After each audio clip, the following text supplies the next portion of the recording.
नमस्ते दोस्तों, मैं चंद्रशेखर कक्षा बलरामपुर सोते से।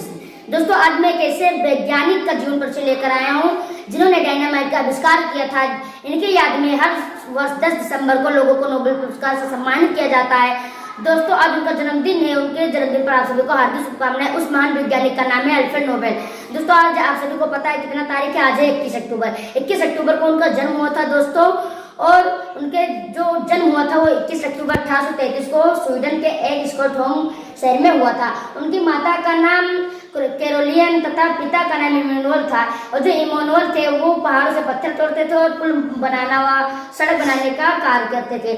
उनका जो काम था वो बंद हो गया था, जिसके कारण अपने सारे परिवार के साथ 1842 ईस्वी में रूस चले गए। और जब रूस गए तो वहां पर उन्होंने गन पाउडर बनाना शुरू कर दिया, वो भी सरकार के लिए। और जब वो गन पाउडर बनाते थे तो ये पहला विस्फोटक था जो मानव द्वारा बनाया गया था। उसी समय क्रीमिया का युद्ध छिड़ गया, जिसके कारण उनका जो गन पाउडर था बहुत तेजी से सप्लाई होने लगा।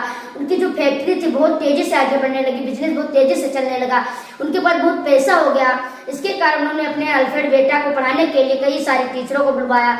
कोई साइंस पढ़ाता, कोई मैथ्स पढ़ाता, कोई इंग्लिश पढ़ाता, तो कोई उन्हें भाषाओं का ज्ञान देता था। और जब वो 17 वर्ष के थे तभी उन्हें कई सारी भाषाओं का ज्ञान हो गया था। यहाँ तक कि उनकी केमिस्ट्री में भी पकड़ बहुत अच्छी थी।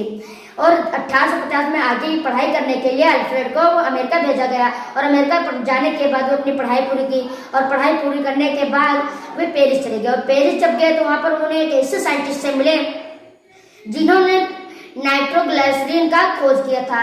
और उन्होंने यह बताया कि इसमें एक दिक्कत भी है कि नाइट्रोग्लिसरीन का खोज हो गया, पर इसमें ये दिक्कत थी कि उसे आसानी से कहीं लाया ले जाया नहीं सकता था। वो कहीं भी विस्फोट हो सकता है, उसमें बहुत खतरा था। इसके बाद क्रीमिया का युद्ध खत्म हो गया, जिसके कारण उनके पिता को इमैनुअल को फैक्ट्री बंद करके स्वीडन वापस आना पड़ा। और जो अल्फ्रेड की पढ़ाई पूरी हो गई थी, ये भी नाइट्रोग्लिसरीन का एक सैंपल लेकर स्वीडन वापस आ गया। स्वीडन जब वापस आए तो अपने पिता और भाई से डिस्कस किया इसको सुरक्षित बनाने के लिए और उसको एक आकार देने के लिए। और ये रिसर्च करते रहे। और 3 सितंबर 1864 को उनके कंप्यूटर लैब में विस्फोट हो गया, जिसके कारण उनके जो भाई था उनका मृत्यु हो गया।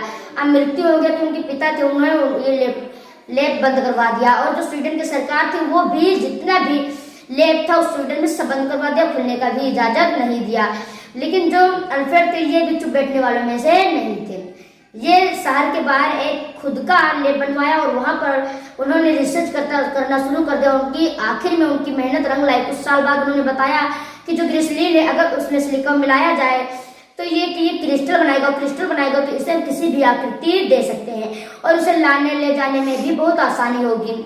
और इसका जो सकारात्मक प्रयोग था ये बहुत आसानी से बहुत अच्छा दिख रहा था कि चट्टान तोड़ने में, रास्ता बनाने में, पुल बनाने में बहुत अच्छा हो गया था।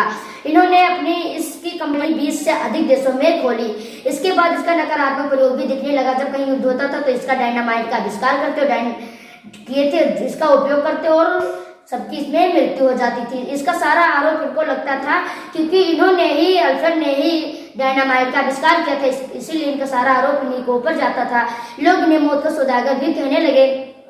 पर उन्होंने अपने मन में सोचा कि मैं लोग की भलाई के लिए इसका आविष्कार किया था, परंतु इसका नकारात्मक प्रयोग कर रहे तो इसमें मैं क्या कर सकता हूँ। ये धीरे धीरे बूढ़े हो गए और मरने के समय इन्होंने एक सभी को बुलवाया और जो बहुत सालों से देश के लिए अच्छा काम करते आ रहे उन्हें अपने सारा संपत्ति दान दे दिया, ताकि वो लोग अपने देश के लिए कुछ अच्छा कर सके, कुछ अच्छा बना सके। इसीलिए उन्होंने अपनी सारी संपत्ति दान दे दी। और 10 दिसंबर 1896 को उनकी मृत्यु हो गई।